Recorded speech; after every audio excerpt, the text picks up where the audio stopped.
NFL execs in full panic mode to save league. Look what they're doing now to prevent total collapse. Despite the best efforts of the social justice warriors, the NFL is still in its worst slump in recent history.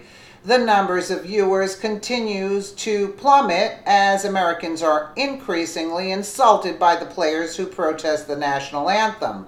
With hundreds of millions lost in advertising revenue, the league has been relegated to damage control. At this point, they seem to be considering moves that will help them minimize their losses in an effort to salvage what is left of their dying sport. According to Breitbart News, networks are talking to cut a sports staple, Thursday Night Football, because of their very successful boycott of NFL games. They feel that the market is oversaturated. Network executives are scrambling to solve the growing problem of crashing ratings for the National Football League by cutting games to end the perceived oversaturation of football on TV. To put an end to the sliding ratings, the executives are proposing that fewer games may be the ticket to stop the saturation, with one idea being to cut Thursday Night Football by a whopping 10 games. The idea to trim Thursday Night Football from 18 games a season to only 8 was first reported by Sports Business Journal and was a part of a plan to reverse the ratings crash that also includes pulling games played in the UK back to 1 p.m. Eastern Time, 6 p.m. London Time. The fact that the league considered the market to be oversaturated is a huge win for conservatives. That means there are no longer enough eyes to go around for all the games that they plan to air.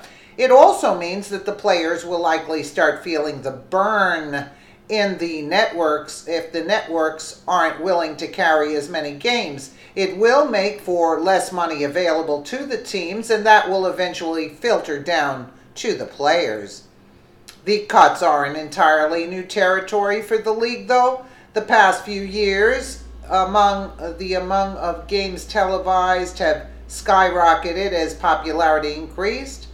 Recently, the sharp decline is setting them back years. 10 years ago, the NFL had 32 game windows through week 6. SBJ reported this year it is up to 39, a 22% increase.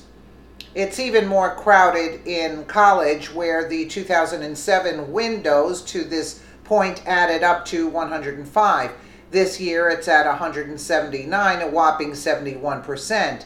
Mike Mulvihill or whatever, a Fox Sports vice president, told SBJ that the problem isn't that there is too much NFL on TV, but that there is too much football all the way around, including college. The rise in football availability is pretty dramatic, Mulvihill said.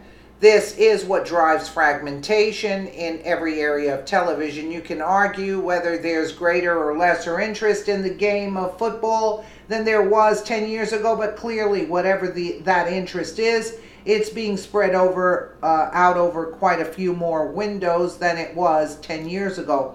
Basically, the networks have to decide what they can do to maximize their advertising revenue while not spending so much to broadcast that they lose it all right away. The idea seems to be that they can rally what is left of their faltering audience by making it a less common occurrence. For his part, Mark Lazarus, chairman of NBC Broadcasting and Sports, worried that there is football fatigue by every Sunday of the week, and noted that the biggest ratings fall is among viewers around 18 to 34 years old. That's a big demographic there.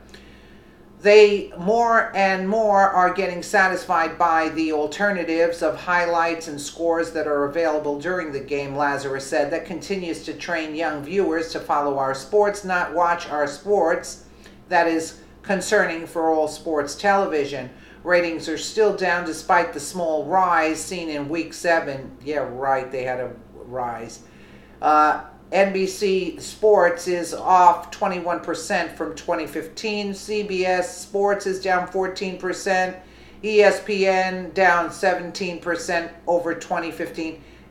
Yeah, give me a break. You know how much it's down now? It's over 50%. Let me put it to you this way and forget about that.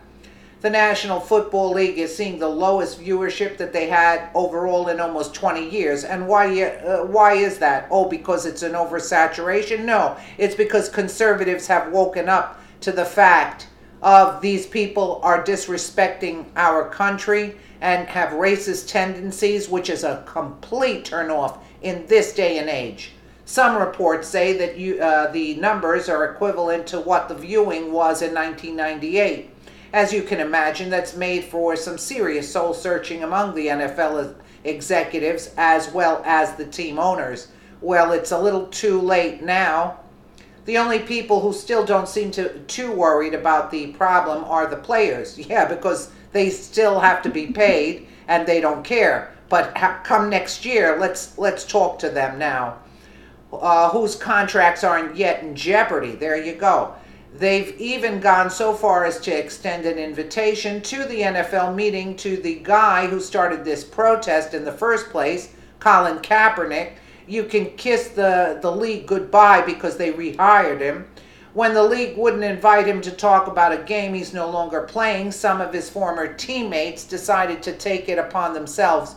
Boycotting the NFL has been extremely effective, as we can see from the numbers like this.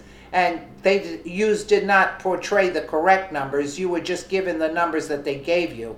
At this point, the networks are looking at airing 10 fewer games where players disrespect the country, and that's good news. The bad news is that these ungrateful players seem to have taken one too many blows to the head because they're not backing down yet. Yeah, because their contracts, they think they're safe because their contracts are still intact. But come next year, if they don't cancel their contracts, I guarantee you, because people are not coming back, whether they stand on their heads now. People are not coming back. They could stand on their heads. People are not coming back. We're disgusted with it. Let me know what you guys think in the comments below. And again, thank you so much for watching.